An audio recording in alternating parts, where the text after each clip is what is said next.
Untuk membahas fenomena ini, donasi online atau donasi jalur langit, pemirsa kita langsung saja tanyakan kepada pengamat sosial. Ada Manova Mujahid. Selamat siang. Selamat siang, Pak Nova, Mas. terima kasih sudah berkenan bergabung sama kami, Pak Nova. Pak Nova, sudah berapa kali kita lihat ada fenomena muncul begitu ya dari TikTok. Sebelumnya viral juga ya mengemis via live TikTok. Kalau yang satu ini jualan juga berkedok donasi begitu atau seperti apa Anda melihat ini semua, Pak Nova? Ya, sebenarnya bangsa kita ini ada bangsa yang sangat pemurah, Mas. Kalau kita amati segala hal yang berhubungan dengan donasi, dengan sumbangan, itu sangat tinggi penerimaan publiknya di media sosial. Beberapa tahun ke belakang kita ingat ada banyak sekali donasi-donasi yang diberikan oleh YouTuber di Indonesia, begitu juga untuk TikToker di Indonesia dan sebagainya. Itu tinggi sekali view-nya, tinggi sekali apresiasi publik pada hal seperti itu. Bedanya pada TikTok adalah kalau di YouTube misalnya, di YouTube, di Facebook, Instagram, mereka kebanyakan penonton itu posisinya pasif, tidak ya, hanya sebagai penonton kayak gitu. Tetapi di TikTok penonton, viewer itu kan bisa langsung berpartisipasi dalam memberikan sumbangan kayak gitu. Gitu ya, Pak Nova ya? Iya, Kalau iya. TikTok. Jadi ada timbal baliknya. Jadi nggak cuma melihat, tapi dia juga melakukan sumbangan kayak gitu. Dan itu konsisten sebenarnya dilakukan oleh banyak sekali, tidak hanya dalam kasus ini belakangan ini saja ya, sering kali kalau berbicara tentang sumbangan itu akan selalu ramai disambut oleh publik seperti itu. Oke, Pak Nova, kalau sebelumnya kan ramai ada orang yang mungkin lansia begitu mandi lumpur, kemudian disampaikan begitu kalau supaya orang tua ini berhenti mandi lumpur atau tidak kedinginan maka Anda harus berikan gift begitu.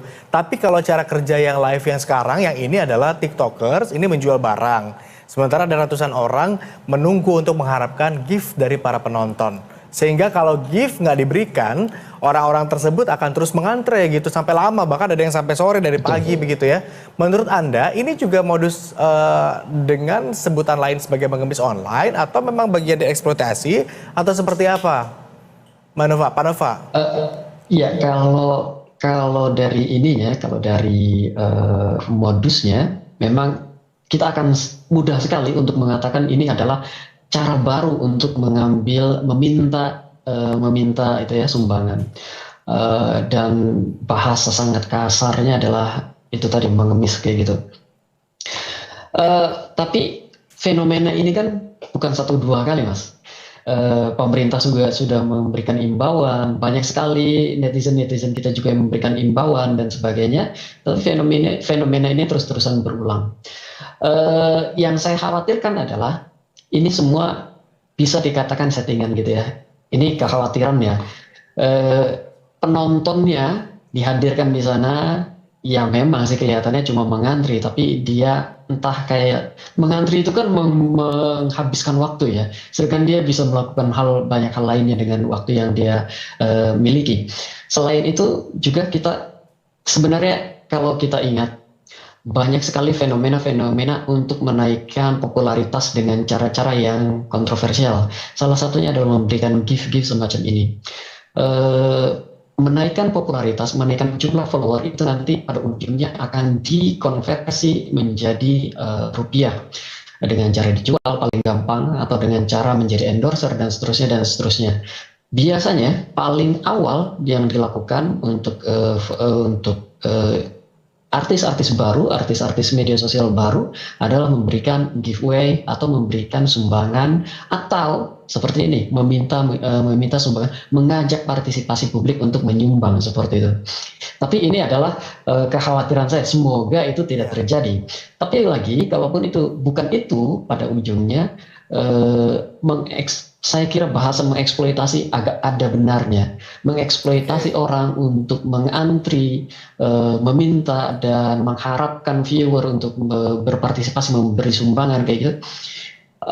Dari satu sisi itu kelihatannya agak gimana gitu ya, agak-agak mencurigakan karena kalau Yang nonton memang juga mau jadi kasihan gitu ya, ngelihat dari terang benderang sampai ke malam tadi kita lihat. Betul. Iya, kalau memberi saja, nggak usah mengharapkan imbalan kayak gitu. Apalagi itu kan sampai orangnya sampai lama dari seharian. Kadang-kadang mulainya malam loh mas, dan itu sampai pagi. Ya. Oke, tapi dari kacamata Anda, Pak Nova sebagai pengguna dan juga pengamat sosial nih, cara donasi ini dianggapnya legal atau ilegal? Saya tidak berani berbicara tentang legal dan ilegal karena itu bukan kapasitas saya. Tetapi kalau kita belajar dari sebelum-sebelumnya, yang dilakukan adalah mengingatkan ya, publik mengingatkan. Ada beberapa yang dipanggil juga oleh aparat, tapi itu sifatnya adalah anjuran imbauan agar dihentikan. Bukan kapasitas saya untuk untuk membicarakan ini legalitasnya seperti apa. Karena di media sosial segala hal yang tidak dilarang, pada ujungnya tidak dilarang, itu dianggap sebagai satu hal yang boleh dilakukan. Kira-kira begitu, Mas. Baik.